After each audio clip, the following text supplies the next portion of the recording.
மாமியாரும் மருமகளும்.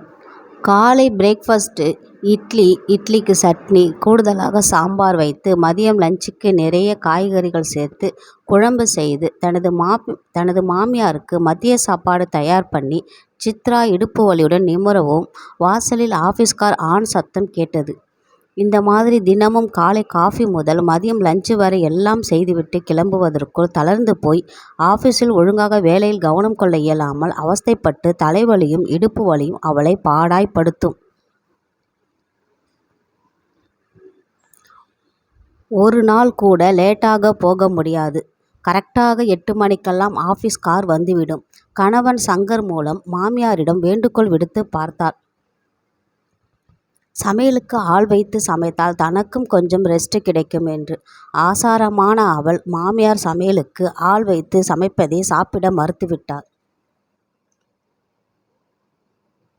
கணவன் சங்கரும் வயசான அம்மா, இத்தனை வருஷங்களுக்கு அப்புறம் தன்னோட பழக்க வழக்கத்தை மாற்றிக்கணும்னா முடியுமா, நீ கொஞ்சம் அட்ஜஸ்ட் பண்ணி போயேன் என்று சொல்லிவிட்டான்.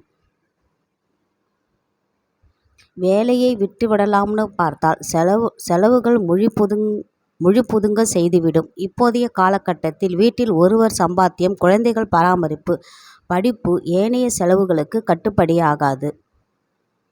ஆபீஸில் சித்ரா அடுத்த பொறுப்புகளுக்கான ஓட்டத்துக்கு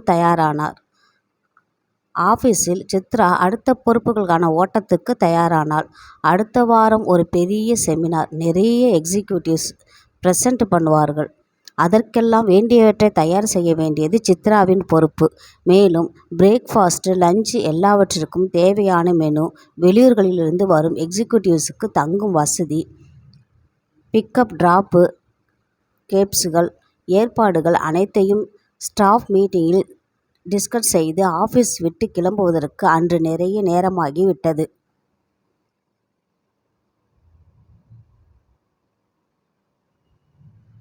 சோர்வு மிகுதியாய் வீட்டுக்கு போனாள். அங்கே நாத்தனார் அவள் 2 குழந்தைகளுடன் வந்திருக்க நொந்து போன சித்ரா வேறு வழியின்றி அனைவருக்கும் டின்னர் தயார் பண்ணி தனி ஒருத்தியா பரிமாறி கிச்சனை கிளீன் பண்ணி படுப்பதற்குள் போதும் என்றாகிவிட்டது. காலையில் மெதுவாய் எழுந்து வெளியில் வந்த நாத்தனாருக்கும் அவளுடைய 2 குழந்தைகளுக்கும் காஃபி, பால் முதலானவற்றை கையில் கொடுக்க வேண்டும்.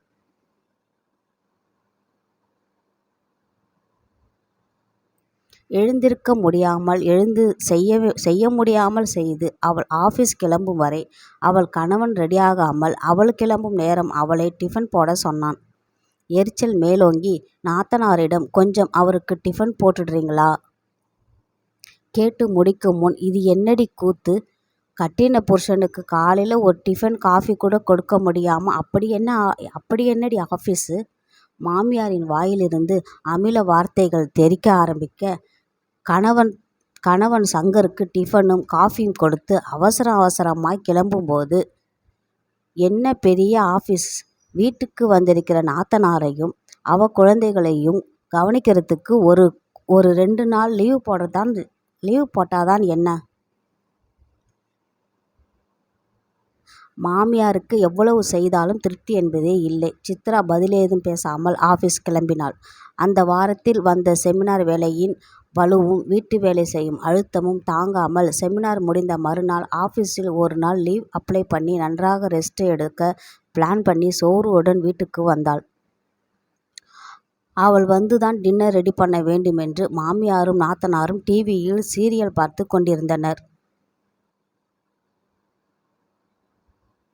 வேறு வழி இல்லாமல் சோர்வாக நைட்டு டின்னர் ரெடி பண்ணி குழந்தைகள் முதற்கொண்டு அனைவருக்கும் பரிமாறி விழுந்த பாத்திரங்களை தேய்க்க முடியாமல் திணறி தேய்த்து அலம்பி வைத்து கிச்சனை கிளீன் செய்து படுக்கையில் விழுந்தவள்தான் எப்போது தூங்கினாள் என்றே தெரியாமல் ஒருவித மயக்கத்தில் தூங்க ஆரம்பித்தாள். அண்ணி இன்னுமா எழுந்திருக்கல, குழந்தைங்க எல்லாம் பாலுக்கும் காஃபிக்கும், ஏன் நாங்களும் வெயிட் பண்ணிட்டுருக்கோம், கொஞ்சம் சீக்கிரம் வாங்க, கதவை டம் என்று தட்டி எழுப்பினாள் நாத்தனார் சுமதி. ஆத்திரமும் எரிச்சலும் வெறுப்பும் ஒரு சேர எழ, ஏன் கால் எல்லாம் நல்லாதானே இருக்கு, செஞ்சு சாப்பிட வேண்டியதானே, போய் கத்திவிடலாமா என்று ஒரு கணம் யோசித்தாள்.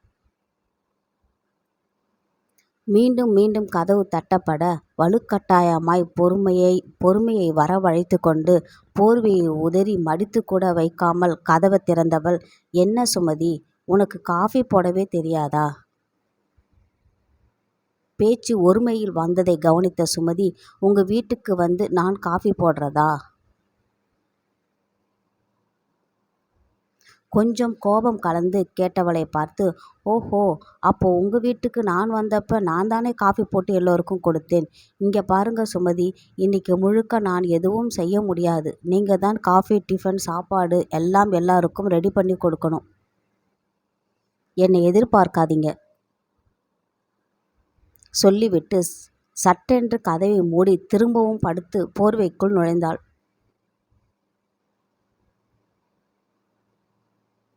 அந்த நேரம் நைட் ஷிஃப்ட் முடித்து சங்கர் வீட்டினுள் நுழைய ஒரே நேரத்தில் மாமியாரும் நாத்தனாரும் அவனிடம் மூக்கை சிந்தி அழாத குறையாக புகார் பட்டியல் வாசிக்க என்ன ஏதென்று புரியாமல் அவன் முழிக்க, ச்சே, நிம்மதியாக கொஞ்ச நேரம் ரெஸ்ட் எடுக்க முடியுதா? லீவ் போட்டும் இந்த வீட்டில் எரிச்சலுடன் எழுந்து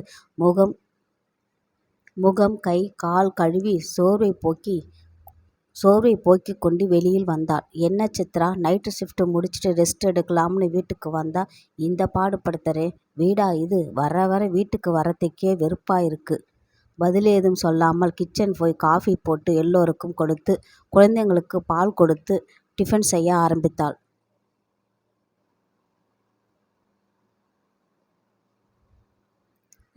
இப்ப எப்படி அண்ணி எல்லாம் செய்ய முடியுது? எகத்தாளமாய் கேட்டாள் சுமதி. மௌனமாய் எல்லா வேலைகளையும் முடித்து பின் மெதுவாய் ஆஃபீஸ் கிளம்பி போனாள்.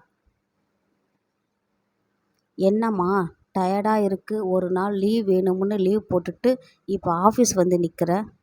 மேனேஜரின் கரிசனமான கேள்வி அவள் அழுகையை கிளப்பிவிட அவள் முகம் வாட்டம் பார்த்து ஏதோ புரிந்து கொண்ட மேனேஜர் அவளுக்கு ஒரு காஃபி தருவித்து, நீ இன்னைக்கு வேலை எதுவும் செய்ய வேண்டாமா, ரெஸ்ட் எடுத்துக்க என்று மீட்டிங் ஹாலுக்கு அவளை அனுப்பி யாரும் டிஸ்டர்ப் செய்ய வேண்டாம் என்று சொல்லி சென்றார்.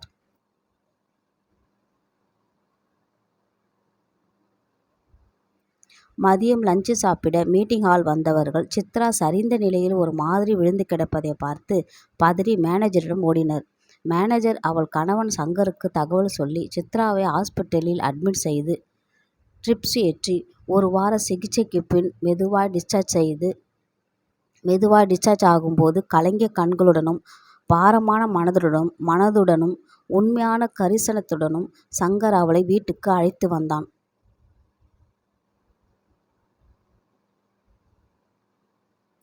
தன் நாத்தனார் மாமியாரை பார்த்து கொள்வாள் என்று நினைத்திருந்த சித்ராவுக்கு ஒரு அதிர்ச்சியும் ஆச்சரியமும் வீட்டில் காத்து கொண்டிருந்தது. வீடு திரும்பிய சித்ராவை மாமியார் என்றுமில்லாத அன்புடன் வரவேற்றார். வீட்டில் சமையல் செய்வதற்கு ஒரு பெண்மணி வந்து சமையல் செய்து கொண்டிருந்தார். மாமியார் மௌனமாய் சித்ராவை பார்க்க சித்ரா மாமியாரிடம் தன் நாத்தனாரை பற்றி கேட்டாள். மாமியார் தலை குனிந்தது. உனக்கு உடம்பு சரியில்லாம போன மறுநாளே அவ வீட்டுக்கு போயிட்டாமா. என்னதான் இருந்தாலும் உன்னை மாதிரி அவ கிடையாது. நான் உன்னை ரொம்ப படுத்தி எடுத்துட்டேன். என்னை மன்னிச்சுடுமா. கண்களில் நீர் கோர்த்து மறைக்க சித்ராவின் கைகளை பற்றி உண்மையான அன்புடன் சொன்னார் மாமியார்.